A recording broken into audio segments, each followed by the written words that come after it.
جو کہ جامع ترمذی کی اور ابو داؤد میں روایت آتی ہے۔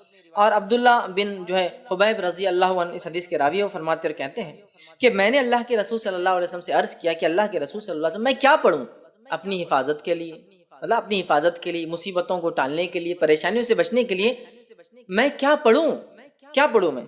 تو نبی اکرم صلی اللہ علیہ وسلم ان کو حل دے رہے ہیں، کیا پڑھنا ہے تم کو اپنی حفاظت کے لیے، مصیبت اور پریشانی سے بچنے کے لیے۔ اور اتنی چھوٹی چھوٹی دعائیں ہیں نا سبحان اللہ، لیکن ہم یہ نہیں کرتے ہیں۔ اگر کوئی ڈاکٹر بولے آپ کو اللہ نہ کرے شوگر ہو گئی، بی پی ہو گیا، صبح ایک دوا لے لیجئے، شام ایک دوا لیجئے، چھوٹی سی ہے، کتنا پابندی سے بیٹھ کے، حالانکہ کڑوی ہے، مہنگی ہے، مشکل ہے، جان پر آتا نہیں، دل بولتا کھانا، برابر ٹائم لے رہے ہیں، اس لیے کہ پھر بی پی اور شوگر کنٹرول میں لانا ہے۔ لیکن اگر ہم وہی کہیں کہ مصیبت، آفتیں، بلائیں، پریشانیاں، مشکلوں کو دور کرنا ہے، تو کنٹرول کے لیے اذکار ہے، نہ پیسہ جاتا ہے، نہ کچھ، صرف منہ کھولنا ہے نا، لیکن وہ نہیں ہوتا ہم سے۔ آئیے، تو انہوں نے کہا اللہ کے رسول صبح اور شام کے معاملے میں کیا پڑھوں، مطلب حفاظت کے لیے کیا پڑھوں؟ تو نبی اکرم صلی اللہ علیہ وسلم کو فرماتے اور کہتے ہیں ہر صبح اور شام 3 مرتبہ تم یہ پڑھو، کیا پڑھو؟ قل هو اللہ احد 3 بار، صبح اور شام، صبح اور شام، شام سمجھتے نا رات نہیں، مغرب شام کا وقت ہے، اور صبح مطلب فجر کے بعد، تو اب کبھی بھی صبح اور شام، صبح اور شام یہ پڑھو تم، کیا کیا پڑھو؟ 3 مرتبہ قل هو اللہ احد پڑھو، پھر فرمایا 3 مرتبہ قل اعوذ برب الفلق پڑھو، پھر فرمایا 3 مرتبہ قل اعوذ برب الناس پڑھو۔ سورہ قل مطلب تینوں سورے ایک ساتھ آتے ہیں قرآن میں، 112 نمبر کا سورہ، 113 نمبر کا سورہ، 114 نمبر کا سورہ۔ ان 3 سورتوں کو آپ صلی اللہ علیہ وسلم فرما رہے ہیں ان 3 سورتوں کو تم پڑھیں تو آپ کو ہر وقت پریشانی والی چیز سے اللہ تعالیٰ بچانے کے لیے کافی ہو جائے گا۔ وہ پوچھ رہے ہیں میں کیا کروں، مصیبت، پریشانی، آفت کوئی آ جائے تو آپ صلی اللہ علیہ وسلم سلوشن پیش کریں۔ سلوشن یہ ہے کہ صبح اور شام 3 مرتبہ سورہ اخلاص، سورہ فلق، سورہ ناس پڑھا کرو، یہ تمہارے لیے کافی ہو جائیں گا، مصیبتوں کے لیے، پریشانیوں کے لیے، مشکلوں کے لیے کافی ہو جائیں گا۔ اور اس کے تعلق سے یاد رکھیے ہم اتنی لاپرواہی برتتے ہیں، حالانکہ کتنے چھوٹے سورے ہیں، کتنے عام ہیں، تقریباً سب کو یاد ہوتے ہیں، لیکن یہ ہم سے نہیں ہوتا ہے، یہ نہیں ہوتا۔ ہاں کوئی مصیبت آ گئی اور کوئی کہے ایک ٹانگ پہ کھڑے رہ کر 11 بار سورہ یاسین پر برابر کر رہے ہیں، آدھی رات کو چھت پہ جا کر ایک ٹانگ پہ کھڑے رہ کے سورہ یاسین 11 بار پڑھو، حالانکہ 8 پہ 10 بار میں نیچے گر کے پڑھتے، دوسرا بار بھی ٹوٹ جاتا جو اچھا تھا، وہ سب کریں گے، دوسرے دن آ رہے پیر ٹوٹ، کیا بات ہے؟ تو کسی کو بول نہیں سکتے کہ ایک پیر پہ کھڑے ہو تو گرے دوسرا بھی ٹوٹ گیا، وہ نہیں بولتے، وہ برابر کریں گے۔ آنے کے بعد 21 دن تک جو ہے سورہ یاسین کو آپ یہ پڑھو، حالانکہ ثابت نہیں ہے، پورے قرآن کو الٹا پڑھنا شروع کرو، وہ بھی ہم کریں گے۔ کتنا سلوشن، کتنا آسان ہے، 1 سورہ، 2 سورے اور 3 سورے، کتنی آیتیں ہو رہی ہیں، کتنی چھوٹی چھوٹی آیتیں، قل هو اللہ احد ہو گئی ایک آیت، اللہ الصمد لم یلد ولم یولد ولم یکن له 4 آیت، چلو ماشاءاللہ ہو گئی۔ 4 آیتوں کو 3 بار بولے تو کتنے بار ہو رہا؟ 12 آیت، ہے نا۔ یہ اتنے کم جملے ہیں کہ اس سے کئی گنا، کئی درجے زیادہ جملے میں اور آپ بولتے ہیں دن بھر میں، بات کرنے کی شکل میں، بیوی سے، بچوں سے، پڑوسیوں سے، باس سے، کسٹمر سے۔ صبح شام 3 مرتبہ پڑھنا ہے، اور 3 مرتبہ پڑھ کے فنش، آپ نے اپنے آپ کو محفوظ کر لیا۔ صحابی کیا فرما رہے کہ میں کیا کروں حفاظت کے لیے، آپ صلی اللہ علیہ وسلم کیا سلوشن دے رہے، تم یہ 3 چیزیں صبح اور شام پڑھ لو، مطلب 3 بار 3 سوروں کو صبح اور شام پڑھنا ہے، تو گویا 3 بار 3 سورہ دن میں ہو تو 9 اور شام میں 9، اتنے سورے پڑھنا ہے۔ اور اس کے بعد یہ ہوں گا، آپ صلی اللہ علیہ وسلم فرماتے ہیں کہ 3 مرتبہ پڑھو اور پڑھیں تو آپ کو ہر آفت و پریشانی والی چیز سے بچانے کے لیے یہ کافی ہے۔ اور نبی اکرم صلی اللہ علیہ وسلم کی حدیث بھی اس صورت کے تعلق سے، سورہ فلق اور سورہ ناس کے تعلق سے آپ نے فرمایا ان 2 صورتوں سے بہتر پناہ مانگنے والی کوئی صورت نہیں، ان 2 صورتوں سے بہتر، ان 2 صورتوں میں۔ آپ صلی اللہ علیہ وسلم بیمار ہوئے، خود پڑھتے تھے سورہ فلق سورہ ناس، بخار آیا جو آپ کا آخر مرض تھا، خود نہ پڑھ سکے تو کیا کہا اپنی زوجہ محترمہ سے، عائشہ رضی اللہ عنہا سے، تم پڑھ کے دم کرو۔ نبی اکرم صلی اللہ علیہ وسلم پہلے کچھ دعائیں پڑھا کرتے تھے حسن اور حسین کو نظر نہ لگے، بولے نظر بد۔ جب سورہ فلق سورہ ناس آئی، صحابہ بولتے وہ آپ نے دعائیں چھوڑ کے سورہ فلق سورہ ناس پڑھ کے دم کرنا شروع کر دیا۔ تو بخار آیا، بیمار ہوئے تو آپ نے یہ پڑھا، بچوں کو نظر نہ لگے تو آپ نے یہ صورتیں پڑھی، آندھی اور طوفان آتی تب بھی آپ یہ 2 صورتیں پڑھتے، آندھی اور طوفان آ گئی سفر میں، قل اعوذ برب الفلق اور قل اعوذ برب الناس آپ تلاوت کرتے آندھی اور طوفان سے۔ جادو ہوا تو جادو کا علاج اسی سے کیا گیا، سورہ فلق اور سورہ ناس۔ کتنی عظیم صورتیں ہیں، کتنی اہم صورتیں ہیں، لیکن معوذتین انہیں کہا جاتا ہے۔ لیکن ان صورتوں کے تعلق سے ہمارا رویہ کیا ہے، مجھے زیادہ بتانے کی ضرورت نہیں ہے۔ ہمارا معاملہ دین کے معاملے میں کیسا ہے، سب کچھ دنیاوی کرنے کے بعد پھر دیکھیں گے اسلامک سلوشن کیا ہے، اصول کیا ہونا چاہیے، سب کچھ دینی کرنے کے بعد ہم سوچیں گے پھر دنیا کے اعتبار سے کیا کرنا چاہیے، اسلام نے کیا سلوشن دیا پہلے وہ چیک کر لیتے ہیں، پھر سلوشن دیکھیں گے دنیا میں کیا ہے۔ ہمارا معاملہ کیا ہے، سب کچھ دنیاوی، کسی کو بخار آیا بچے کو تو پہلے کیا کرتے ہیں، بخار آتی بھاگ کے تھرمامیٹر لاتے ہیں، جبکہ کیا کرنا چاہیے تھا، سورہ فلق سورہ ناس پڑھ کے دم کرنا چاہیے۔ اچھا مار لگا تو ہم سب سے پہلے کیا کرتے ہیں، یا تو زخم ہوا تو بینڈیڈ لگانے کے لیے بھاگ رہے ہیں، یا پھر کوئی اسپرے مارنے کے لیے تاکہ وہ درد وہ تکلیف دور ہو جائے، یہ کر رہے نا۔ جبکہ حدیث میں کیا آتا ہے، جب کسی کو مار لگے تکلیف ہو تو اس جگہ ہاتھ رکھ کے کیا پڑھے، وہ 3 بار بسم اللہ پڑھ لے، یہ اس کے لیے کافی ہو جائے۔ علاج بھی کرنا ہے، ان مواقع پہ جو انہوں نے کام کیا وہ کام تم کو بھی کرنا ہے۔ اللہ رب العزت نے اپنی کتاب کے اندر 25 انبیاءوں کا نام لیا ہے، اور اس سے ہٹ کر کچھ کا تذکرہ ہے، نام نہیں ہے، لیکن تذکرہ علماء لکھتے ہیں تفسیر کے اندر یہ اس نبی کا واقعہ ہے، اس نبی کا واقعہ ہے، نام نہیں ہے۔ جیسے سورہ یاسین کے اندر 3 نبی آئے، پہلے ایک آیا، اس نے دعوت دی، لوگ نہیں مانے، اللہ نے اس کی تقویت کے لیے اور 2 بھیجے، ہو گئے 3 نبی ہیں، لیکن تینوں کا نام نہیں پتا ہے۔ شمعون علیہ السلام کا واقعہ ہے، لیکن آپ کا بھی نام نہیں ہے۔ صحابہ نے، تابعین نے، اقوال موجود ہے کہ تفسیر میں آتا ہے کہ یہ اس نبی کا واقعہ تھا، طالوت اور جالوت کا جو واقعہ تھا۔ تو یہ ساری چیزیں یاد رکھی، تو لہٰذا 25 کا نام لیا، کچھ کا تذکرہ کیا۔ انبیاء تو 1,24,000 کے قریب آئے حسن روایت کے مطابق، تو جب 1,24,000 آئے تو پوروں کا نام اور پوروں کا واقعہ کیوں نہیں لیا؟ اس لیے کہ ان 25 کا نام لینے میں اور کچھ کے واقعہ سنانے میں قیامت تک کے لیے سب کے لیے ہدایت موجود ہو گئی ہے، یاد رکھیے۔ مطلب اب ان 25 انبیاءوں کے جن کا نام لیا گیا اور جن کا تذکرہ کیا گیا، اتنے واقعات ایک انسان کے لیے قیامت تک ہر فتنے سے بچنے کے لیے کافی ہے، اس بات کو سمجھنا ہے۔ اور ان کو جو ان کے واقعات کو بیان کیا گیا اس میں ہمارے لیے ہدایت ہے۔ طریقہ کار نبی اکرم صلی اللہ علیہ وسلم کہوں گا، لیکن ان کی ہدایتیں لی جائیں گی، اور ہر نبی کا واقعے کے اندر ایک مختلف ہدایت ہے، ایک مختلف پہلو ہے زندگی کا، یاد رکھیں ہر نبی کے۔ جیسے آج کل کے نوجوانوں کے لیے یہ بات گزارش کروں گا، والدین سے بھی گزارش کروں گا، پہلے بھی جمعہ خطبہ میں کر چکا ہوں، کہ آج کل کے نوجوانوں کو جو عشق مزاجی کے چکر میں، لو افیئر کے چکر میں، اور پتہ نہیں کتنے قسم کے سیکشول ریلیشن شپ کے چکر میں ہے، ٹھیک ہے، میں نہیں کہہ رہا ہوں کہ آج جو سن رہے ہیں وہ یہ سب کر رہے ہیں، لیکن سماج میں یہ سب ہو رہا ہے، اگر آپ کو نہیں پتا ہے تو ایک الگ بات۔ تو یوسف علیہ السلام کی زندگی نوجوانوں کے سامنے رکھو کہ کتنا بہترین خوبصورت نوجوان، اور اس کے بعد فطرت سے ہٹ کر، فطرت کیا ہے دنیا میں بتائیں نا آپ کو، فطرت یہ ہے کہ مذکر مؤنث کو اپنی طرف اٹریکٹ کرنے کی کوشش کرتا ہے، فطرت سے ہٹ کر یہ خاتون ان کے اوپر جو گرویدہ ہو گئی، اور اس کے بعد انہوں نے اللہ سے ڈر کر وہ عمل نہیں کیا جس کا وہ آفر دے رہی تھی، حالانکہ مالدار تھی، مقام رکھتی تھی، کوئی بات باہر لیک ہونے کا چانس نہیں تھا، برائی خاموشی سے ہو جاتی تھی، بات دب جاتی تھی، لیکن کہا میں اللہ سے ڈرتا ہوں۔ تو اس واقعے میں یوسف علیہ السلام کی ہمارے لیے یہ عبرت ہے، یہ نصیحت ہے۔ پیرنٹس، والدین سمجھائے بچوں کو بیٹھ کر۔ تو ہر نبی کا واقعہ آپ جو بھی پڑھیں گے اس میں ہدایت کے کئی واقعات، طریقہ کا نبی اکرم صلی اللہ علیہ وسلم کی سنت، لیکن ان کے واقعات سے ہم کو ہدایت لینا ہے، سمجھ لینا ہے، نصیحت لینا ہے، کنکلوژنز نکالنا ہے، اسی لیے تو واقعات بیان کی گئے۔ مجھے بتائیے، آپ اپنے بچوں کو جو بنانا چاہتے ہیں وہی واقعات بچوں کو سناتے ہوں گے نا؟ جیسے مثال کے طور پہ ایک آدمی اپنے بچے کو ڈاکٹر بنانا چاہتا ہے تو وہ ڈاکٹرز کے واقعات سناتا ہے، جس نے محنت کی، مشقت کی، راتوں کو جاگا، فلاں کیا، تکلیفیں اٹھائی، پتہ نہیں کیا کیا بیچ کر اپنی تعلیم کو کمپلیٹ کیا، فیس نہیں بھرنے کی وجہ سے 1 سال فیل رہا، بیک لاگ آ گیا، یہ ہوا وہ ہوا، لیکن آج یہ کامیاب ڈاکٹر بن گیا، تو قصے سنائے جا رہے ڈاکٹر کے۔ سائنٹسٹ بنانا چاہے تو قصے سنائے جا رہے سائنٹسٹ کے، ہوتا ہے نا، یہ نیچرل ہے۔ تو اللہ تعالیٰ ہم کو کیا بنانا چاہتا ہے، اس نے وہی کہانیاں، وہی قصے، وہی واقعات ہم کو سنائے۔ اب ویسے اردو زبان میں قصہ جو ہے ایک ایسی چیز کو بولا جاتا ہے جو حقیقت پہ مبنی نہیں ہوتا ہے، حقیقت پہ مبنی چیز کو واقعات بولتے ہیں، لیکن عربی زبان میں اس کو قصص بولتے ہیں، وہی قصہ ہوتا ہے۔ تو اللہ نے سٹوریز سنائی تاکہ ہم ان کے جیسے بنیں، تو انہی سٹوریز میں جس کو فالو کرو، اللہ خود کہہ رہا ہے ایک سٹوری ہے، ایک قصہ ہے، ایک واقعہ ہے، وہ ہے ابراہیم علیہ السلام کا۔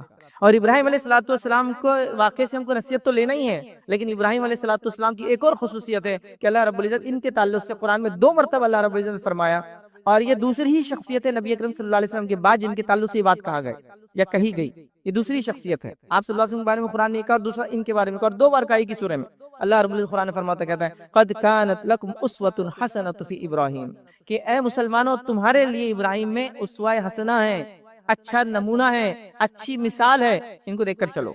اور یہ بات نبی اکرم صلی اللہ علیہ وسلم کے تعلق سے بیان کی گئی، اور دوسری شخصیت سے ابراہیم علیہ السلام ہے، اور ان کے بارے میں اس صورت کے اندر 2 بار، ایک کے بعد ایک 2 بار بیان کیا گیا۔ تو ابراہیم علیہ السلام ہم لوگوں کے لیے اسوہ حسنہ ہے، اولئک الذین ھدی اللہ فبہداہ مقتدی کے تحت ہم کو ان کی ہدایت کی اقتداء اور پیروی کرنا ہے۔ تو آئیے ان کے واقعے سے کچھ کنکلوزیو پوائنٹس، ان کی سیرت سے کچھ مختصر چیدہ موتی جس کو کہیں گے وہ آپ کے سامنے آج اس خطبے میں رکھنے کی کوشش کروں گا، تاکہ ہم بھی ابراہیم جیسے بنیں، ان کے طریقے پر چلے، اللہ کو جیسے انہوں نے راضی کیا وہ کرے، جو صفتوں کے وہ حامل تھے وہ سب ہم کریں۔ بہرحال وقت نہیں کہ ابراہیم علیہ السلام کی صفتیں اور خصوصیتیں کیا تھی وہ آپ کے سامنے رکھوں، وہ کبھی موقع ملا تو ہم پھر دیکھیں گے، لیکن آج ہم ابراہیم علیہ السلام کے تعلق سے وہ کارنامے، وہ کام جو انہوں نے کیا ویسے بننے کی ہم کوشش کریں گے انشاءاللہ۔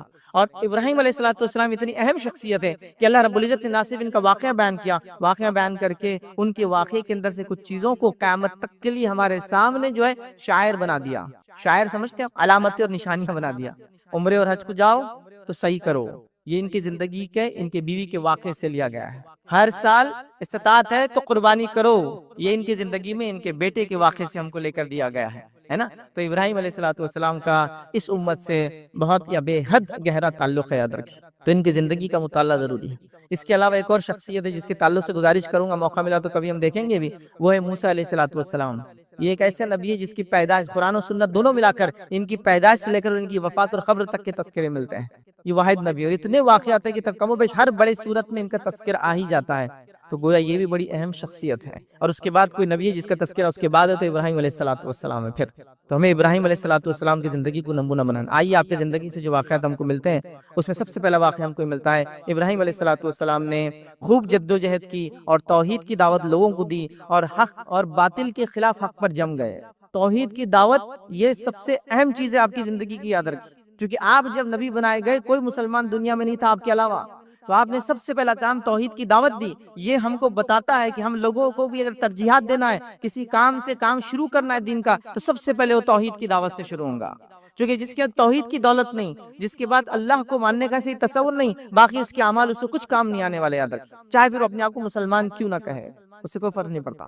تو ان کی زندگی سے سب سے پہلی چیز جو ہم کو ملتی ہے وہ توحید کی دعوت ہے، اور حق پہ جم جانا اور برائی کے خلاف اڑ جانا، یہ آپ کی سیرت سے، آپ کی زندگی سے ملتا ہے۔ تو ہم بھی یاد رکھیے توحید کی دعوت لوگوں کو دے، توحید کا پیغام انسانیت تک پہنچائے، توحید کا پیغام اپنے بھائیوں مطلب مسلمانوں میں پہنچائے، توحید کو لے کر ہر جگہ ہم پہنچے، یہ سب سے اہم مشن تھا۔ اسی کے تحت نبی اکرم صلی اللہ علیہ وسلم بھی بھیجے گئے تھے، اور اسی مشن کو لے کر صحابہ پوری دنیا میں نکل گئے تھے، اور یہی ان کا اصل مقصد تھا، ایک اللہ کی طرف لوگوں کو بلانا، اللہ کی بندگی کی طرف لوگوں کو بلانا، اور شیطان کی بندگی سے ان کو نکالنا۔ اور شیطان کی بندگی کیا ہے؟ ہر وہ چیز جس کی عبادت اللہ کے ساتھ یا اللہ کے علاوہ ہوتی ہے وہ شیطان کی بندگی ہے، وہ طاغوت ہے، یاد رکھیے۔ تو طاغوت یاد، ہر نبی کا پیغام تھا کہ انہوں نے طاغوت کو چھوڑنے کا حکم دیا، فاجتنبوا الطاغوت، طاغوت کو چھوڑنے کا اپنی قوموں کو حکم دیا۔